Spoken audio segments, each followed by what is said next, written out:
Wait, no, Brian, don't!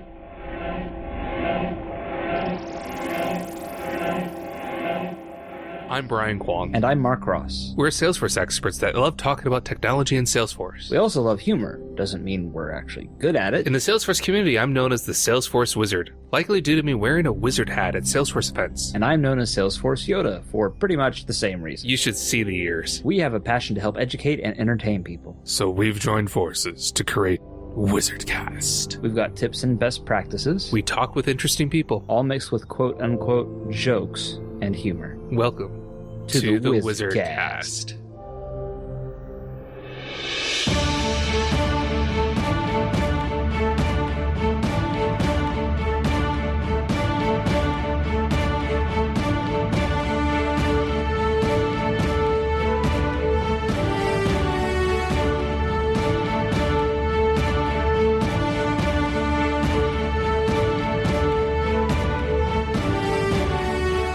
Our guest is Garry Polmateer. No, you're not experiencing deja vu. Deja vu? Deja vu. Garry was our guest in episode 59. For those who are not experiencing deja vu. Deja vu. Deja vu. Garry was one of the first Salesforce MVPs and is now in the Hall of Fame. He has over 20 years of working in IT, a whole bunch of them dealing with Salesforce. If you've been in the Ohio for a while, you may remember his Lego video displayed at Dreamforce. More about that in episode 59. Garry is the CEO of Red Argyle, and when he's not helping make Salesforce customers successful, you can find him wielding an axe and chopping firewood. Firewood. Specific, not people. Not people. Right. Not since the last time. Absolutely not. Yeah. He was acquitted of all charges. Absolutely. There's no evidence. Although, if you could see Garry right now, there is a gigantic set of tools behind him. And I'm a little scared. It's the quietest room in the house, suitable for broadcasting. So, Garry, you have been a Salesforce partner for 11 years? A long time. 2009? Yeah, as long as I've known you. Longer than I've been doing Salesforce anything. Yeah. So we thought that, actually that's not true. You gave me a list of topics and Mark happened to choose one of them. So we didn't think jack. We chose randomly from a random number generator the topic of Salesforce partnership. What is it like to be a Salesforce partner? Why should you be interested in being a Salesforce partner or not? And perhaps we should discuss what is a Salesforce partner, Brian. Yeah, and from the flip side, if you're not interested in being a Salesforce partner, what should you think about before you hire a Salesforce partner or otherwise engage with one to work, not to get married? Although, depending on your circumstances, it could be both. So, okay. Garry, putting you on the spot. What's a Salesforce partner? As if we didn't know. Yeah, so I would, at a very broad level, say a Salesforce partner would be an individual or a company that is a provider of some form of Salesforce services or software. There are many different flavors of Salesforce partner. I'm intimately familiar with two of them, which we are, and then beyond that, there are many, many new versions of how to be a partner. What flavors of Salesforce partner? Are we talking chocolate and vanilla here? I wish. Strawberry and cherry? Yeah. Cherry chocolate. Now I want ice cream. Darn you, Garry. Way less tasty. So the two that I've been involved with. So the first, I actually worked for another partner for a while, and they were where I got acquainted with the term ISV, or Independent Software Vendor. That's what that stands for. Yes. It's been over a decade. I never knew that's what it stood for. Are you serious? I spent a few years on the product team at another partner, and we developed product for the ISV program. So ISV programs are those companies that help develop applications, notably for the App Exchange, although that they sometimes are more on a private package situation. They're kind of bolstering up that side of the ecosystem. And then on the other side of the fence, where Red Argyle is now, we are an ISV partner registered, and we're also a registered consulting partner. So consulting partner in the general sense, we help organizations, implement Salesforce.com, do custom development. Another acronym I hear all the time is SI, or system integrator, which I think is thrown around pretty readily in the industry. So that's where we're at. But there are other programs and flavors. An example would be like a PDO, who is a partner who specializes in helping organizations build applications on Salesforce.com and things like that. So there are many new and diversified program offerings that have really helped people find good partners. Now, not anyone can just be a partner, right? There is certain criteria, right, that's involved. You have to pass an intelligence test, and there's a history test. You have to bribe Keith Block, by making terrible jokes. Well, if I rewind back to 2009, you literally just had to fill out a form and you were Excalibured into becoming a partner. Then came the Great Reckoning. Well, anyone could justifiably just become a partner, and so they revamped the partnership program. I want to say in like 2011, where the very controversial move to charge a grand total of $1,000 to be a registered consulting partner, which amazingly 75% of the partners vanished, but you were left with I'm making air quotes, the real companies who were really trying to provide service and sought, determine making that investment was worth it to maintain the relationship. Well, and that was for the SI, the strategic implementers. For the ISVs, I believe there was also a fee at that point. There are, I can't claim to be an expert on this. I know there is one now. Yes. OG ISVs were, brought in. They had to meet some criteria as far as you had to have an app on the App Exchange or, in the works to be brought into the program. And now there are some processes and procedures to maintain partnership, which I would highly recommend consulting with Salesforce directly for the details. Yeah, because I know at one point there's like a revenue share thing that you have to go through and some other stuff. And that's not including, like, if you're on the App Exchange, there's the security review fee. Because another very controversial move that really weeded out a lot of not well-made apps. And we've been through quite a few of them for us internally and with some customers. Learned a lot. And, I look at that as before they had the fees, it was an unbelievable mystery as to when you would get resources, and you had no expectation of service, and eventually you would get approved or not. When the fees came around, it definitely helped with some form of SLA and understanding. And on Salesforce's side. Right, because they had resources to, that was funded essentially. To the security review. Right. That wasn't just a prayer that, your app would make money for Salesforce. It became at least they had some resourcing coming in to help cover it. And it also was a threshing, it helped just eliminate folks that weren't willing to make an investment in their product. I mean, I know that's slightly controversial, but it did, raise the bar and raise the level of quality that's on the App Exchange today. So there. End of interview. No. I know. I am going to probably be chased down with pitchforks at some point for that. But I do.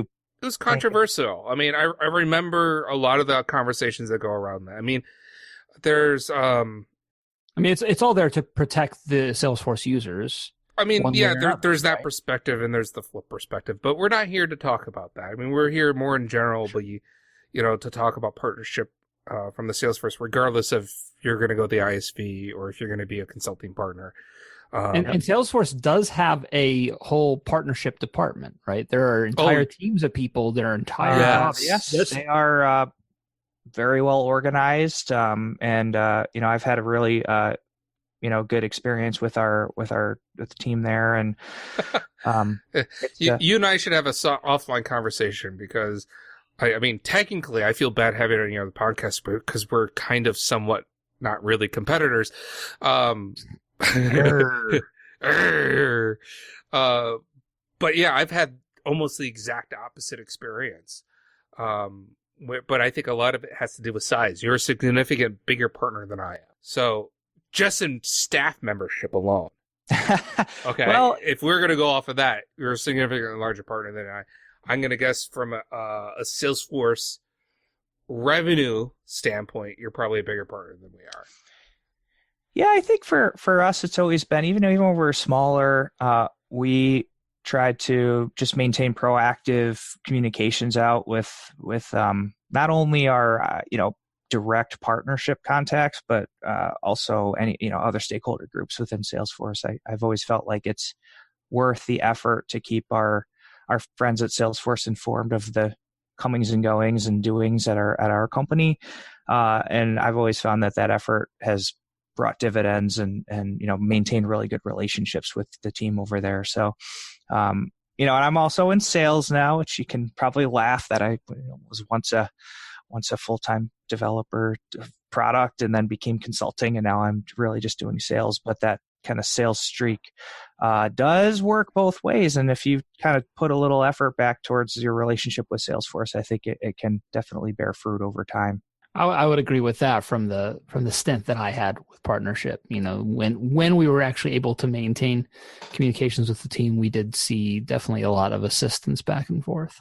Yeah, it's a relationship just like any other. And so I joined another organization a while back. It's called Entrepreneurs Organization. And I'm just telling this story because I think it's an interesting parallel. When I got into EO, the president pulled me aside at the first meeting ever and said, listen, you join EO, everyone here, are entrepreneurs and so forth, and we're all busy people. So if you don't get what you want, make it your own experience. And I said, what do you mean by that? And he said, if you don't get what you want, go get it. Everyone here wants to help you, but they may not know what your needs are, if you're not really putting them forward and being communicative about it. So go get it. And I think that definitely helped with my EO experience greatly, but the same thing holds true with our, Salesforce and other organizational memberships where, if you go get it, you can find the right people and have the right conversations. So considering all the rigmarole and the paperwork and the fees and all of that insanity, why, and I'll ask this of Garry, but of course, Brian, you can chime in as well. Why would anyone want to be a Salesforce partner? You're asking Brian or me? Well, you're the guest. Yeah, I was going to say, I can answer, Brian but Garry is the guest. Yeah, I'm just saying Brian doesn't have to be shut up. It's my podcast, but apparently I'm supposed to shut up at times. Let me exercise my guestly powers then of getting to answer the questions first. So for us, I think there's a few reasons. Number one has always been, we believe in Salesforce. Our business is completely rooted in Salesforce. If I looked at a percentage split, I think it's like 97% of our revenues come from Salesforce type projects and so forth. So, when you believe in something, you sign up. And it was not a hard sell, to want to maintain partnership. So, it's as a provider of Salesforce services, it just makes sense to be a partner. As a day-to-day partner, using Salesforce, selling Salesforce, implementing Salesforce for people. It's great to have some resources. We do use things in the partner portal fairly regularly. The partner support's not bad. When we have more generalized type questions, sometimes it's nice to not go through a customer's org to get answers, to go through the partner channel. Some of the lead registration, deal support type stuff has been helpful for us where, we need specialists or, some resources from Salesforce to help with the project.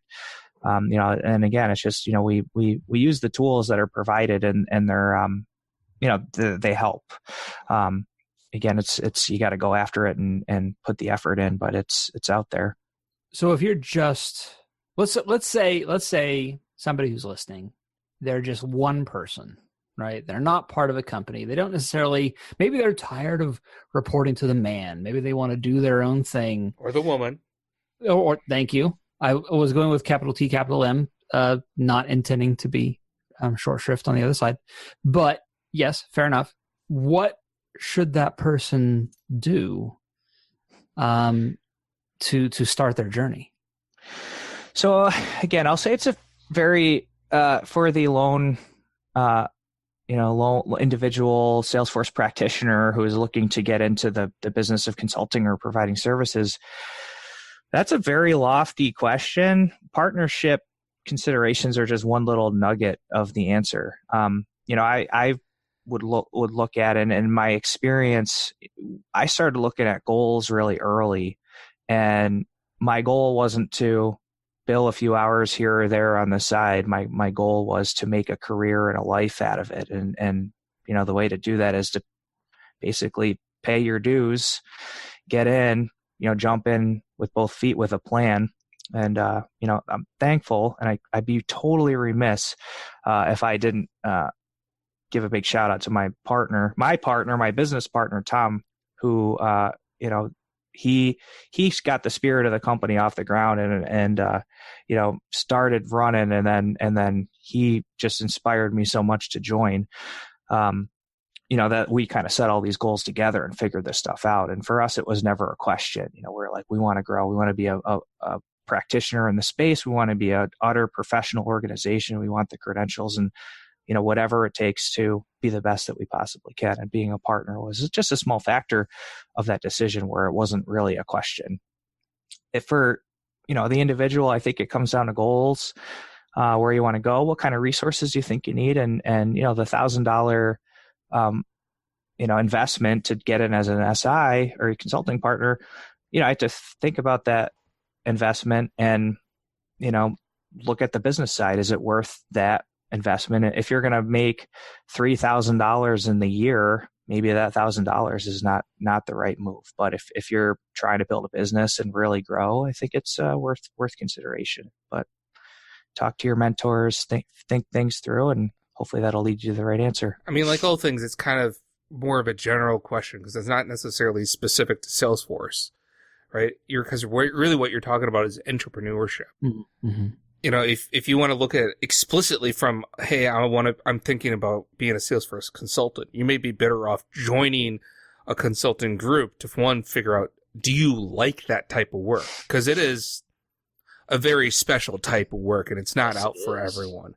And then you have to consider not the same as any other admin job. Yeah, it's not like being an admin just for multiple companies. Right. And then you flip that on your head and you say, if you're going to do that on your own, you're not just the consultant. You're also the person who has to go find all the leads, that has to be doing all the sales, that has to do all the paperwork, that has to go through and do all the follow-up for the project and anything. And it's not as if 100% of your hours when you're a one-person shop is going to be billable, right? I think the last time I sat down and talked to someone about entrepreneurship, they said if 30% of your hours are billable, you're doing good. Like really good. Like 70% of your time is supposed to be dedicated to doing things that are sales oriented and things like that. Yeah, our joke, when we started the company, and again, I was never a one person, we were always a two person, but it's similar was, and again, it was bootstrapped and we started with nothing and built from scratch was, our joke was we need to bill 100% of the hours, but then we have our second job, and the second job is all of the administration sales stuff, technology systems, HR, whatever. And that was the joke was our second job because I'll say, man, the first 3 years we were on the line, 40-hour billing 40 hours a week or, whatever we could muster up. And then we were just blamming on operations nights and weekends. It was a exciting time.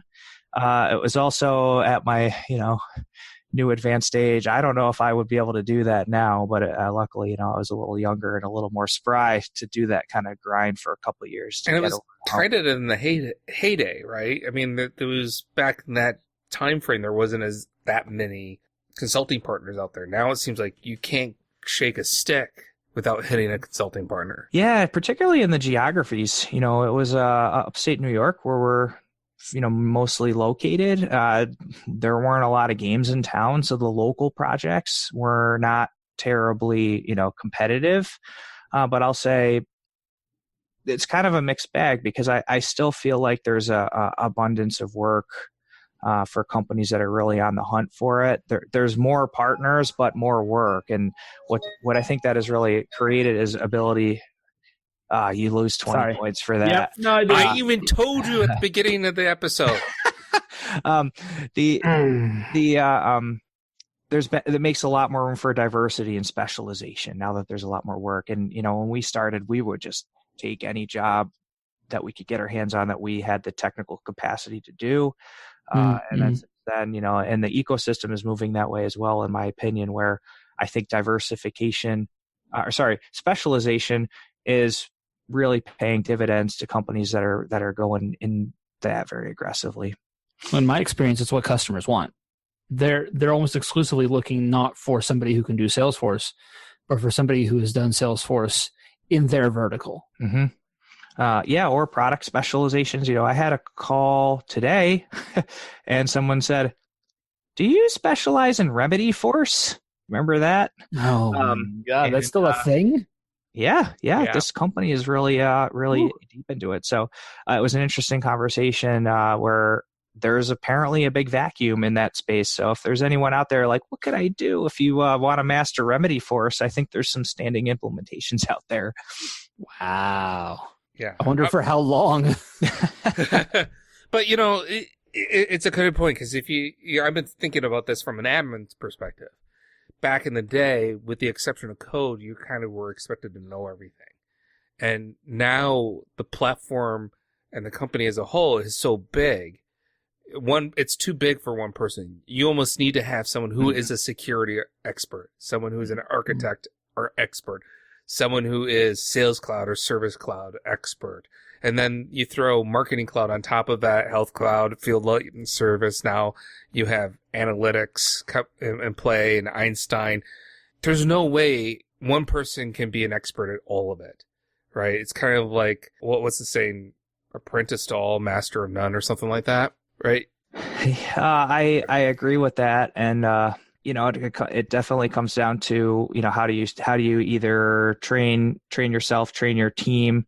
If you're a customer, a Salesforce subscriber, there are a lot of options for how to get, your solo admin career off the ground. And smaller companies, they're still not generally in 10 clouds at the same time. So, I don't think that there's a existential threat to the generalist practitioner. But at the same time, a lot of times some of our clients and so forth, they'll have an admin running the show, but then they need a marketing cloud specialist or something like that. And then we bring our team in to just augment that piece of it. So, there's a lot of opportunity, whether you're more general or specialist as a partner or admin, but just figuring out where you really want to go and own it is what I have seen the most success with. So, Garry, we talked a little bit about, what a partner is, and specifically we talked a little bit more about the consulting side of things. Mm-hmm. So I don't know about you, but I've always had this very differing experience between I'm a partner going after business than when I was an admin and I was trying to find a partner to work with. Mm-hmm. So something you don't hear a lot about is if you are a customer of Salesforce and you think you may or may not need a partner, what are the things you should consider to help determine? One, do you need a partner? Two, how would you find that partner? And three, what kind of working relationship or things would you want to expect, both from how you as a client should expect from the partner and what the partner expects from the client? Mm-hmm. That was like 4 different questions, Brian. I was taking notes right now. And now you're being a partner. Ask my questions in the phrase of War and Peace. I remember the compound questions from our last talk, and I came prepared with my notebook. Well, that's not a good sign. Oh, dear. I never claimed to be a good interviewer. I just did a security assessment, and some of the security assessment questions actually had like 8 questions jammed in there. Oh, goodness. So it's not unique to this podcast. That was a interesting topic of conversation. I think I can touch on a few of those. So first, let me put a big fat disclaimer here, / conflict of interest warning / I do not want to sound like a self-serving, idiot or anything. This is truly, and this is the way that I talk to prospects the same way. It's like, and I want to do what I consider to be the highest order work, where, we're doing work that brings the most value possible to our customers. And when I, have early stage conversations with companies, I really want to help weed out the perceived need from the actual need of the organization. Whoa. What?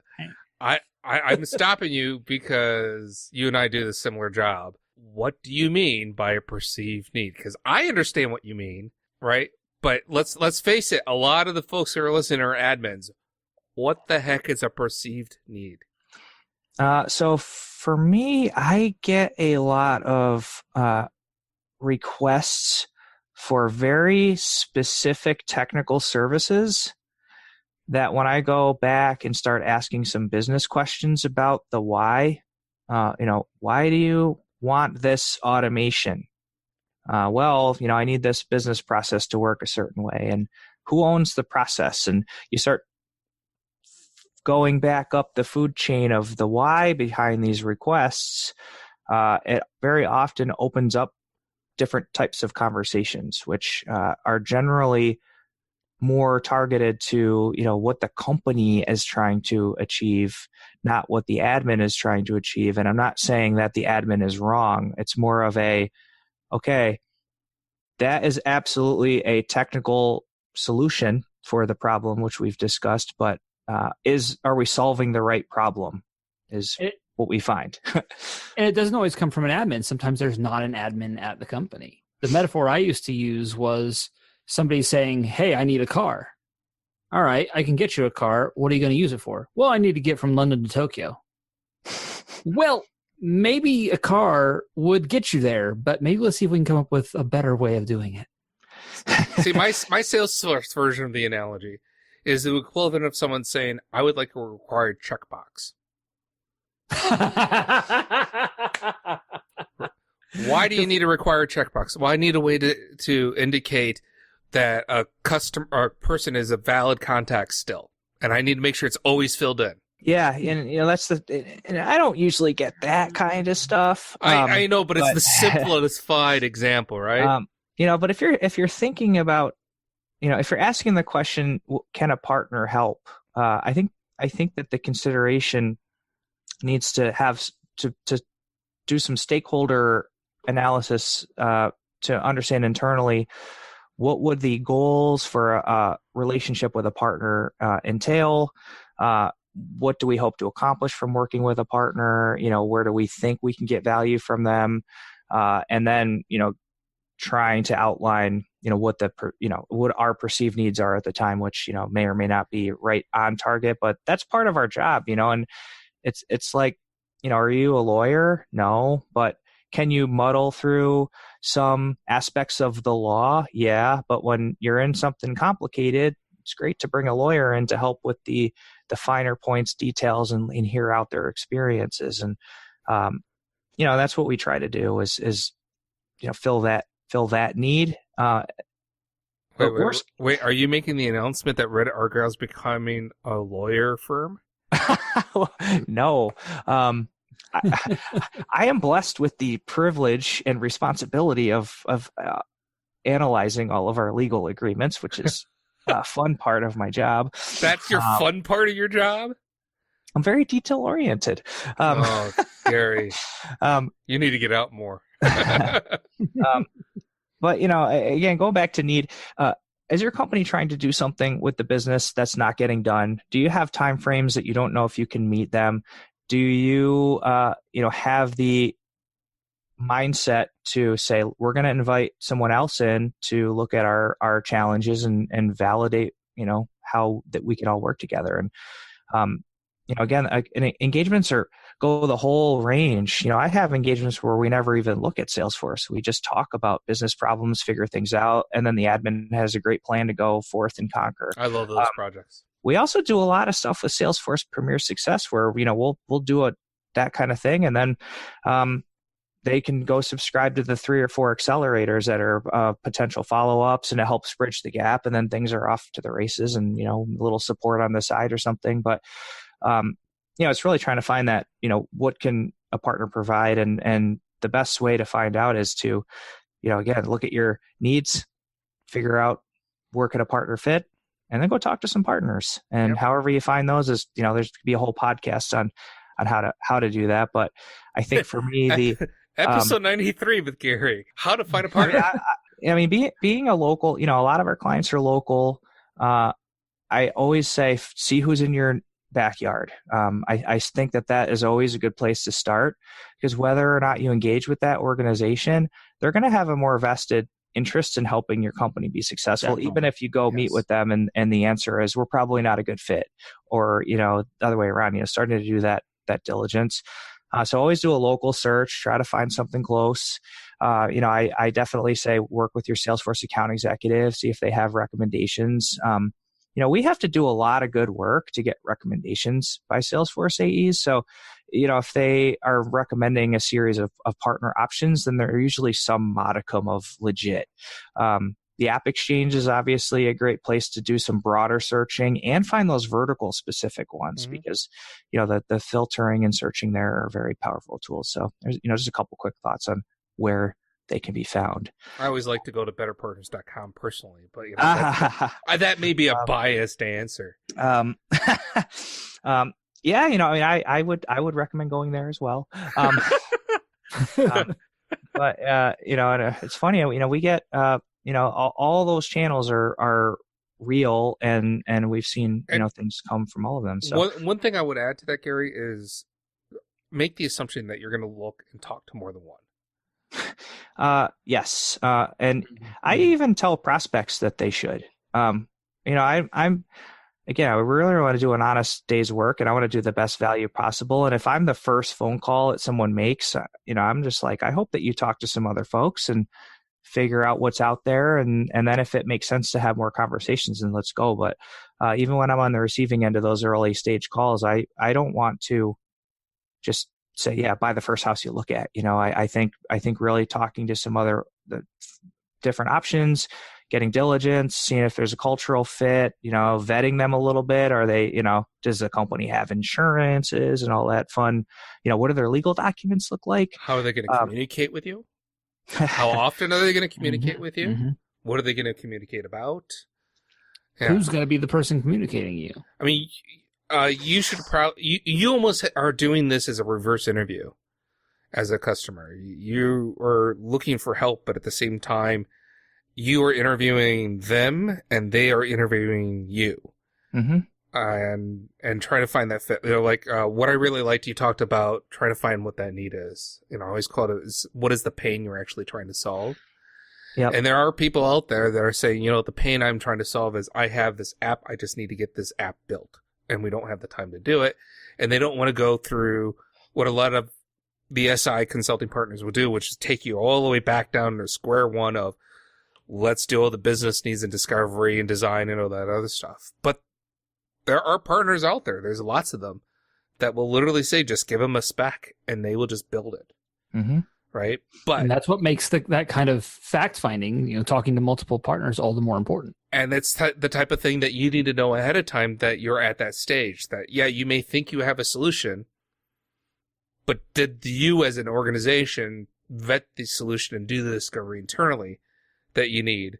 Or did someone say, I have this problem, here's what the solution is, let's go build it, without really maybe doing the deep diving? Yeah, and I'll say that the more of that work can happen up front, it is very, very helpful to get faster and more accurate responses from partners. If you can be organized as a buyer of services to go in to those conversations with a plan and a consistent rubric for evaluating the different partners. And if you are comfortable soliciting and writing business requirements, I always tell prospects when we're talking, I don't care if it's a bulleted list with 20 bullets on it. You don't have to write the proverbial War and Peace, 18-page flowery document. If you've done that for some other reason, that's great. But, the more of that can be done up front, of those conversations. It's very helpful. And it's a time, it seems like you're putting a lot of time in up front, but it saves everybody time, the partner time. And, maybe that's a little self-serving, but it just lets us get to quality answers faster when we have those resources already done. Or ask better questions faster versus starting from square zero and trying to guess. Yeah, you don't want to be that customer that comes to the partner with, yeah, we want to use Salesforce. Okay, what are you going to do with it? Well, drive to London to Tokyo. Yeah, exactly. You want to have a real good idea. And that may change as the project goes on, and maybe the partner uncovers things that you didn't think about before, but have that plan. Have a place to start with. Mm-hmm. So I'm going to throw a loaded question out there. And that is, we talked about trying to think of what do you need to do before you engage with a partner and where to look for one. One thing we didn't touch about is budget. And I'm not going to ask how much you charge, Garry. Not here. I'll take you offline to ask that because I'm genuinely curious. But, I've heard the gamut from people where they said, oh, yeah, I'm going to do an implementation of Salesforce and it's going to cost me $5,000 to I'm going to do an implementation of Salesforce and it's going to cost me $200,000, right? Mm-hmm. Or reverse that, replace the word with implementation with a project. So for someone out there who is maybe an admin or maybe someone who's in charge of the department thinking, is hiring a consultant a good fit for me? What would you suggest to them from a budgetary standpoint? Whew. What should they expect? That's a pretty loaded question. What should they expect? Sure. I mean, if I put my consultant head on and answer that, I'd probably have 20 more questions. But my favorite answer would be it depends. So let me flip the question and say what, again, looking at what you're trying to accomplish and then weighing the internal cost of providing that service versus a consultant potential expense. If you have a project where you're like, oh, I could take our marketing director, send them to admin 201 training. They come back. They can, we can self-implement. We can pull our data team in to help with the data conversion and blah, blah, blah. And they do a little bit of internal estimating on, what the project could cost if you have the potential resources for it. If you're looking at it and you're just like, there's no human beings here capable of providing that because we're all pegged and nobody has time. Then, the hiring a consultant obviously makes sense. So that's a decision first. Are you going to, have you considered insourcing versus outsourcing? Outsourcing can also mean different things. It can mean hiring an individual contractor who is very good at what they do and in no way worse than a partner. Or it could mean looking at, contracts, staff augmentation type arrangements. And this is what this is like a typical sales process for me. I'm throwing these options out there because if I get hired, I want to be the best possible fix for your problem. Challenge or whatever, it's supposed to be a problem. You and I use the word partner the same way. We take it very seriously. Yes, it's a verb and a noun. So there's a lot of considerations there, but you really want to do some number crunching. Just look at like how much FTE, how much of an FTE do you need to do this project? Is it a do you need someone on it for 6 months? Is it a 2-week quick engagement? And then, just to help discern some math, I mean, there's pretty available numbers to just do some quick math on, what this could take. But I'll say you can get a lot done with a very reasonable budget if you're looking, at the right size companies to work with and so forth. You used the word reasonable. In your mind's eye, what's a reasonable budget? It depends. I mean, I understand it depends, but you use reasonable, right? So if it depends, you got to put some brackets around that somehow, because otherwise, right? So let's define project size. Okay. So you use the example of a 2-week turnaround from an FTE standpoint. So if it was a 2-week project, what would you consider reasonable? Let's just play the it's a consulting centric engagement, you're probably looking at one lead consultant, possibly some support. We have a position called configurator, who is the person who implements the consultant's findings. And then we have a QA person process to validate that requirements are delivered appropriately and up to customer standard. We have a deployment, again, if it's not net new, and they have a sandbox, which I think they all do now with the Lightning Edition, which is awesome. Do you remember when Professional didn't have a sandbox? Kidding me, most of my customers when I started in consulting were on pre. That was blasphemy. Yes. Which is a whole different subject. So, going through that type of project, I mean, you really want me to quote pricing on a podcast? No, I'm not saying. I'm not saying it could still be a huge range. Well, I think, yeah. Yeah, but I'm saying range-wise. Don't go I expecting mean, the $5,000 is, I think, what we're trying to get at, right? Like, don't come in as a customer. You'll hear all sorts of things, and you'll hear them from other admins. You'll hear them from Salesforce salespeople. Like, you'll hear all sorts of numbers being thrown around. It's really tempting to take whatever the lowest number you hear is, which is going to be 5,000, because that's typically what a lot of people do for a quick start, which is 10 hours of work total. And when Gary's talking about doing, a consultant, a configurator, and a QA, guess what? You're not going to get a good amount of work done with 10 hours, right? You're not going to get anything accomplished. So it's all, I think what we're trying to get at is, don't come in expecting that quick start price is going to be applicable to every project that you do. Quick little project. Yeah. Mm-hmm. Or that you can take, a massive implementation and break it up into multiple quick starts because you only want to pay $5,000 at a time. Like, I think there are some realistic expectations. And your depends. I mean, it is fair. Like, if it was 100% declarative 2-week FTE type project versus 100%, hey, no, you need to be writing Apex code and Lightning components or Lightning Web components, that, depending on who you're talking to, is dramatically differently priced for a lot of companies. Like, I know organizations that charge a different rate for having a developer program or, Apex developer than, like, you use the term configurator, which I really love. I wish I thought of that at first, but, declarative tends to cost less for a lot of folks than code. I talked to one company that was charging $300 an hour in order to have someone who knows how to have Apex to do the work, and then was charging $150 an hour for someone that was just straight up declarative with no automation involved. But I mean, the point we're trying to get is, don't assume you can take a couple grand budget and necessarily do a typical project. Yeah, I mean, again, there's a huge range of variability in what a project could constitute. And I'll couch this whole conversation with one reason why I've always been so into Salesforce is because you can get so much work done so fast on the platform at an exceptionally high level of quality. I came from a Microsoft Access world, and do you know how much time it would take just to make a page look right?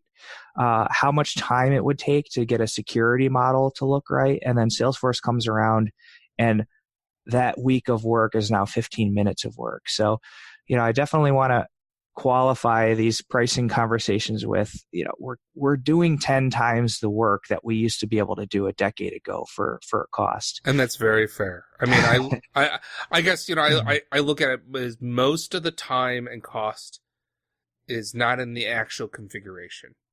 It's not. Right, once you know what, why, and how. That's the secret most people don't get. Most customers don't get. A lot of the service that we provide and figure out, it's not writing that workflow rule. And I've had this argument 100 times. Someone comes and says, wow, you want this much money to do this project? I could write this workflow rule in 5 minutes. And my response is always, is it the right rule? How are you going to test it? What's the level of quality they're looking for? Should it be workflow rule? Yeah, exactly.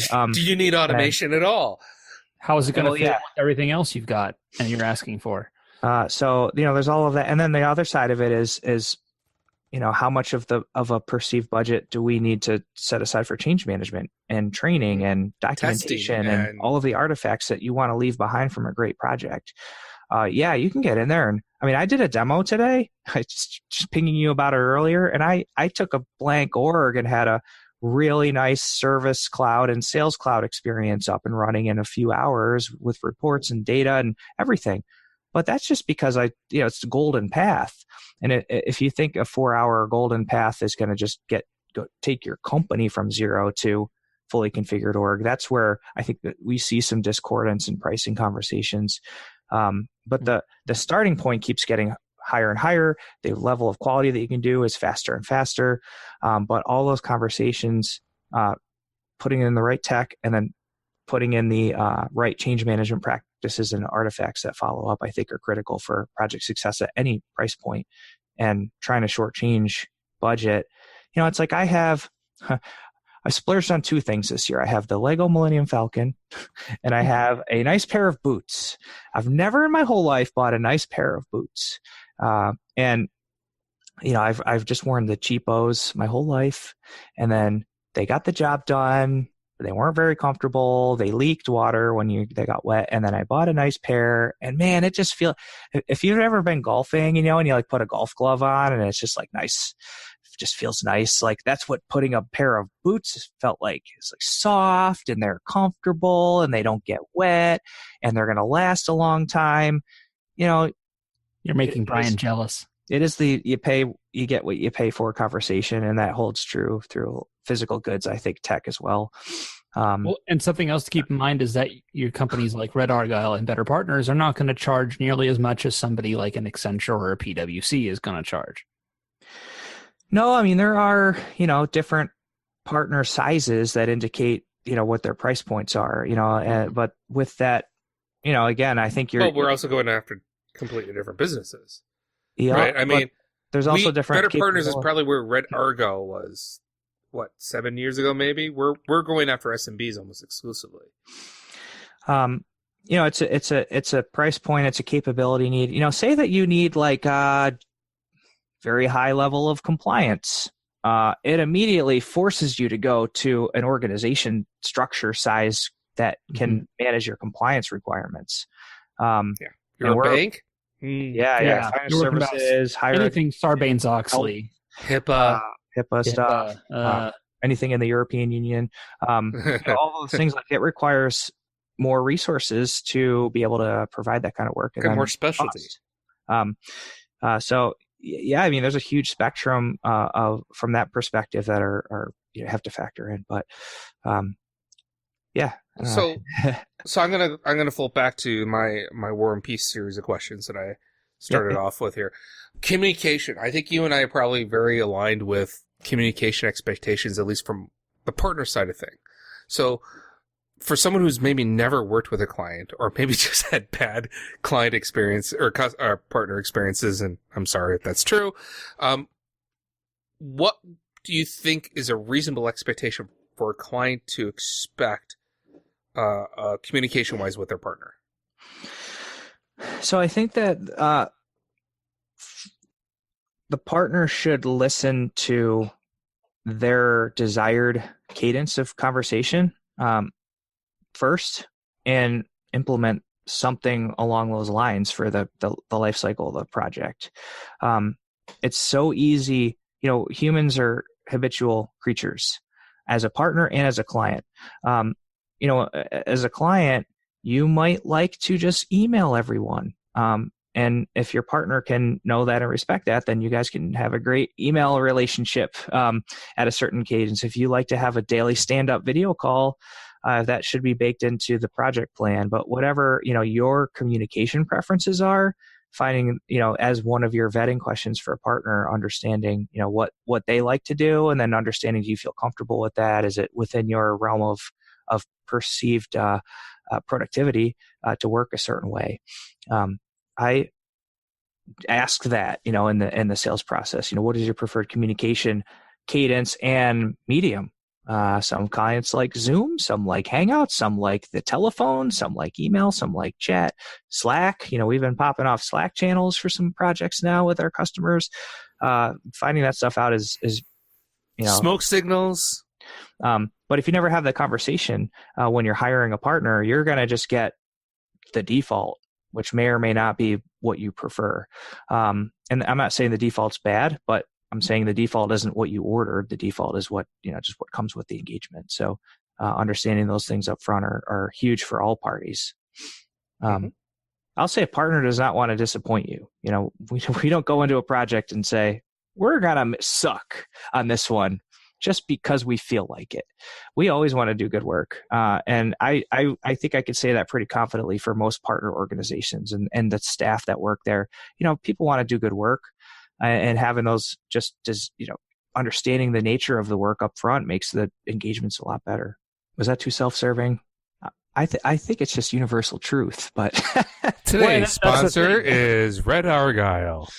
That's the thing. Garry, I'll send you the invoice later. We have come from 3 different companies, and we're all here basically agreeing and saying the same thing. So, I think if anything, that's indicative of the level of truth. This is not, and particularly because I am not a partner anymore. But it was still my truth. Yeah, he wussed out.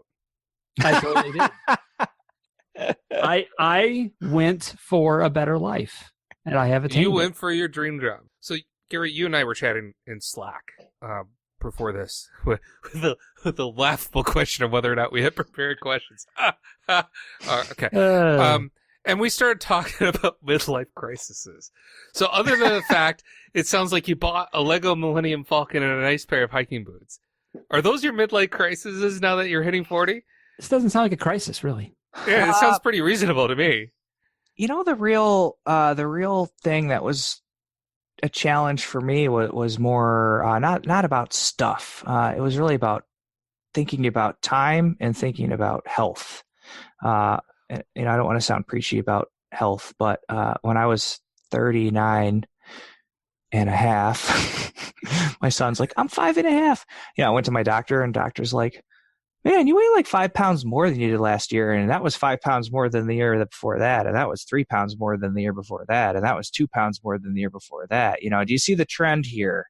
And look at these numbers, and I was like, nothing's terrible, but it was an eye opener. And I'm like, if in my head, I'm like, 80 is pretty old. If I'm turning 40, that means I'm halfway there. And do I want to have like the second half of my life kind of be on that path, or do I want to make some changes to put myself on a path that I'm happier about? So, the biggest thing for me is focusing on health, physical and mental, and doing crazy things like stretching, which I did not realize are as important in maintaining balance. So I'm working hard on that. I did splurge on a ridiculous Lego set as I have a reputation to uphold. As is your prerogative. Are you the real Lord Business? You know what? The funny thing is, well, my wife says that I am. But the secret is I love it when my kids go crazy with my stash.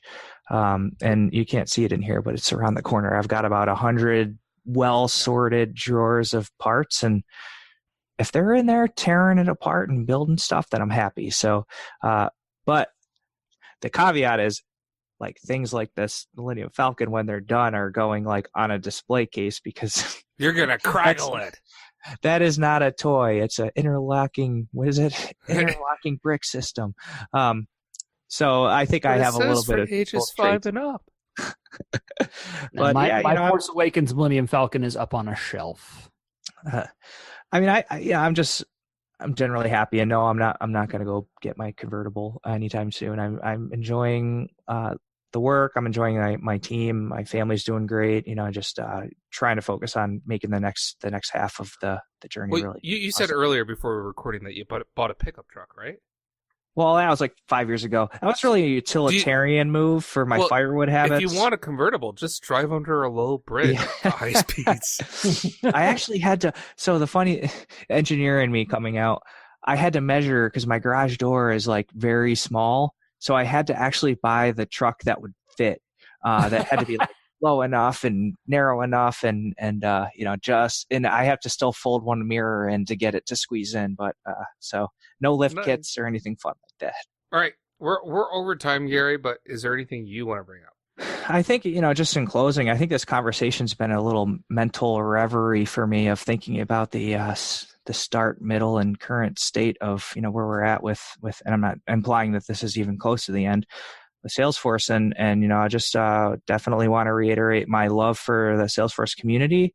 My deep thanks and gratitude to all the staff at Salesforce, particularly in the partner program, who we've talked about a little bit today, to create this awesome ecosystem and opportunity for all of us partners. And thanks to you guys for hosting the show, and thanks to all the other partners out there that are doing great work. I know that we're sometimes on the other side of a deal, but I think in the grand scheme of things, we find ourselves working with our other partners more than against them, and we just want to keep being kind to each other, and we'll all try to do good work, and it'll work out. So thanks for having me. no one company can do everything, right? So it's on every partner to uphold what the community is all about. The partner code. Kind of, yeah.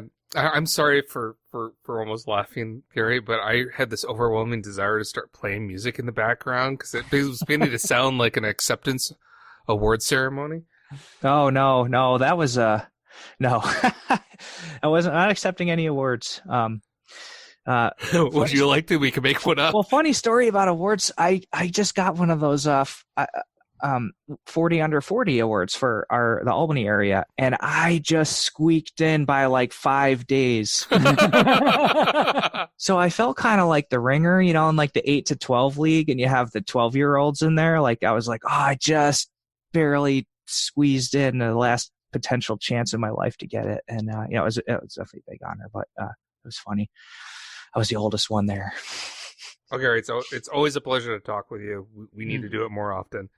And, I love you guys. I think I love your banter. I love the show. Thanks for having me, and I wish you continued success in your roles with the podcast. I'm happy to jump on, whenever it makes sense, and share any ideas or insights that I may have or not. Sharing the podcast helps too. I totally will. And just so you know, I don't not listen to your podcast. I just don't really listen to any podcasts. That's fine. Wait, so you really love our show, but you don't listen. I'm going to start listening to podcasts just to get caught up on back episodes. Thanks for having me. I think this might have been the third time I've been on the show, because I had that brief one at Dreamforce one time. Yeah, I'll tell you a secret. If you just listen to the first 2 minutes of every episode, you can at least get caught up with the story.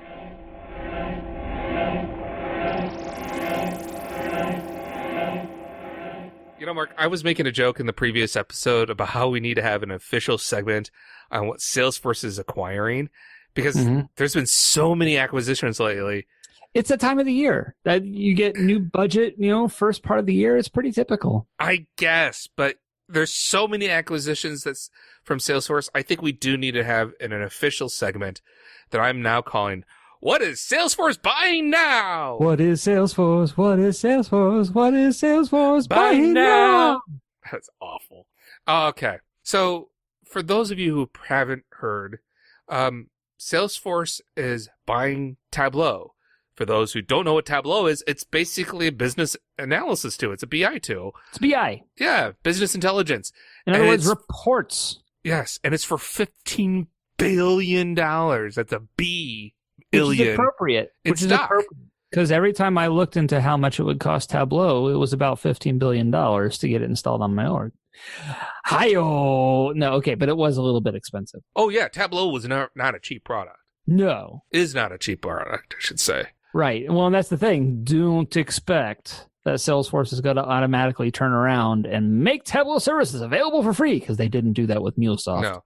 You know what I think is actually kind of interesting when I look at Tableau? What surprised me is I thought that was Wave. When they bought Wave back a few years ago, it's now Einstein Analytics.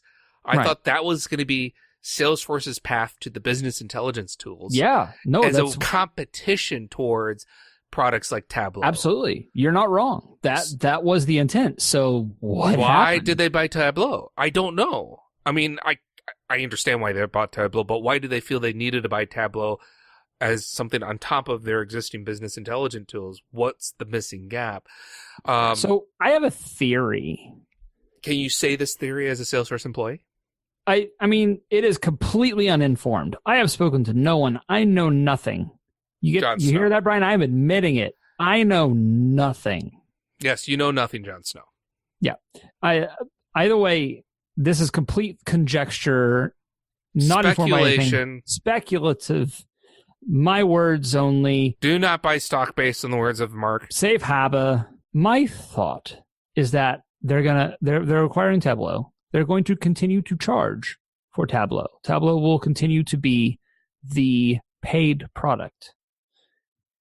And maybe in the future, sooner or later, Wave, Einstein Analytics, whatever you want to call it, becomes the free built-in with Salesforce product. That's entirely speculative conjecture. So, since we're doing speculative conjecture, yes, this is my cynical version of your speculative. This is my terrible guess. Very cynical. The reason why they purchase Tableau for $15 billion in stock is because it will up revenue percentage that help them hit that arbitrary, or depending on your perspective, not arbitrary, revenue goal. Like, you remember at Dreamforce, they were like, we're going to be a $20 billion revenue company. And I think last it was going to be $25 billion or something like that. They never necessarily said, we're going to do that by simply doing what we currently have as our assets. So you're thinking they're going to Berkshire Hathaway it and just buy the company and not touch it, just let it do its own thing, but continue to report their bottom line under theirs. Maybe it's kind of like a little bit of both. But if you think about from a revenue thing, it was never a caveat of, we're going to be a $20 billion company with our current assets. We're going to be a $20 billion company. So what a good way to get there, to say we're going to spend stock versus cash to buy a company that already has a huge revenue. Yeah. I mean, they have to have an entire team of people already working on Salesforce Analytics. Maybe they're just going to free them up to work on something else, Maybe. I don't know. For those who are interested, there's a TechCrunch article that's all about this, and it is in the show notes. Also in the show notes is going to be a link. A link? That is about this next thing that I'm going to be talking about. There is a fundraising effort underway by myself, yours truly, with the help of fellow Salesforce employees. Specifically, we are benefiting Extra Life. This is a charity that helps kids. It's Children's Miracle Network hospitals, kids whose families cannot afford the kids' treatment for their medical needs. Some of them have very, very, very, very serious medical needs. And what we are doing is, if you know the show, you're not going to be surprised. We're playing Dungeons and Dragons. Oh, I thought you were selling kidneys on the black market. We don't talk about that one, Brian. Wait, is this Dungeons and Dreamforce? Well, no. So Dungeons and Dreamforce is a thing that is primarily oriented around Dreamforce. And I know we talked about doing it year round, but things being what they are, Dungeons and Dreamforce will continue to be a separate entity. This is actually under a group called FragForce, which is a group of Salesforce employees that do charity for Extra Life. So I have two different groups that are running. One you can find Friday afternoons at 3 p.m. Central Time. And the other is Sunday evenings at 8:30 p.m. Central Time. And we have two different games running with two different groups, and we're taking money for charity. And where can they find the Mark, other than the link in the show notes? Twitch.tv/FragForce is where you can actually... FragForce. Yes, that's where you can actually see us playing. The link to donate, you can do it during the show, or you can do it at any time. It's a bit too long. We'll bring it in the show notes. And there's a link on twitch.tv/FragForce to the donate page. Anyways. It'll be there as well. Yes. Exactly.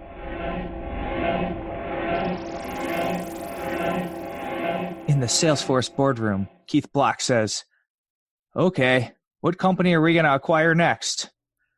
The board member sits still during a long, considered pause. Keith says, "That's genius! Tableau!" What was that? Was that the joke? I don't get it. You're doing one right now. I don't think Tableaus work in an audio format. So these awkward pauses just don't fit. I thought a Tableau was like a flat surface. No, you're thinking Australian table. Tablet? Table AU, right? That's Australian table. You clearly don't have a background in theater when you're have a scene and everyone is like still for a long time. In the script, it's like tableau scene.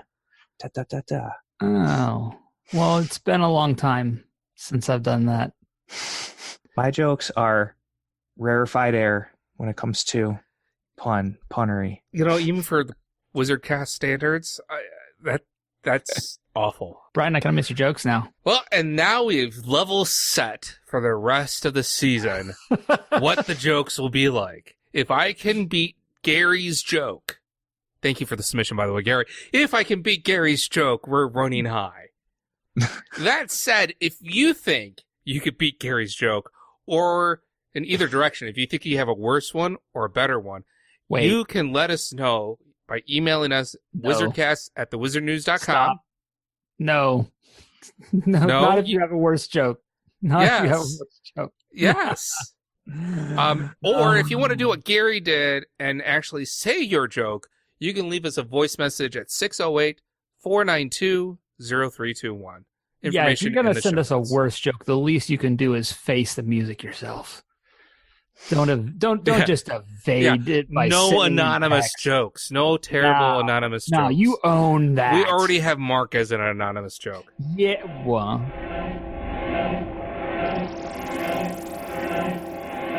Brian, you fool, you didn't fix our issue. All you did was mix up time. Now our listeners are going to be so confused. There we go! Wait, no, Brian, don't. Because it's extra crunchy, Mark. I just have to push this button. Why peanut butter? All it requires is a black hole. I have this jar of peanut butter here, which I'll simply shrink down to a near infinite point, thus creating a small mass black hole. Oh, of course. Yes, though I think it's now called a lightning Einstein-Rosen bridge. This looks technically correct. Wait, are you suggesting you're going to create a wormhole, an Einstein-Rosen bridge? Here, you can review my math. I think the fourth dimension is more complicated than a car. Except maybe the carburetor. Look, we're already moving through time. Forwards! We're like an old car where the gearbox is stuck and the brakes don't work. We just need to put the gear into reverse. That doesn't sound like a good idea. Or physically possible. By controlling the flow of time, we can continue to publish podcast episodes and we'll never hit that pesky 100th episode sometime in October. And how did you do that? No, I figured out a way so we don't need a disaster recovery plan. You finished an actual disaster recovery plan? I solved our problem. Oh no, what have you done now? Eureka! I've done it! Brian, I don't think anyone's going to actually understand this opening, much less go back and try to understand our conversation backwards. But go ahead, Brian, go ahead. WizardCast is produced by Brian Kwong and Mark Ross, directed by Brian Kwong and Mark Ross, technical administration by Brian Kwong and Mark Ross, script writing by Brian Kwong and Mark Ross, audio editing by Brian Kwong and Mark Ross, website maintenance by Brian Kwong and Mark Ross, and our intern in this episode was Sarah Orenz. You can be an intern too. Just follow us at WizardCast_pod on Twitter. Or share the pictures you take with us at Salesforce events, and we'll get you added to the list. Have a joke, interview suggestion, or other comments for us? Let us know. You can call and leave a voice recording at 608-492-0321 or email wizardcast@thewizardnews.com. And I really, really want to hear from you. If you could ask Parker Harris one question, or if you have more than one question, what would they be? Submit your questions by going to bit.ly/ParkerQuestions and fill out our short form. And we are going to do another Idea Exchange highlight episode where we review ideas on the Idea Exchange. If you got one that you'd like us to talk about, let us know about it. Go to bit.ly/idea highlight to submit that idea to us. Don't forget to subscribe to the WizardCast and receive our next episode automatically. Please post reviews on Apple Podcasts, aka iTunes, and share this episode. It helps others to hear what you just had to endure. Once again, I'm Brian. And I'm and endure to had just you what here to others helps it. Episode this share in iTunes, aka Podcasts, Apple on reviews. Post please. Wait, what just happened?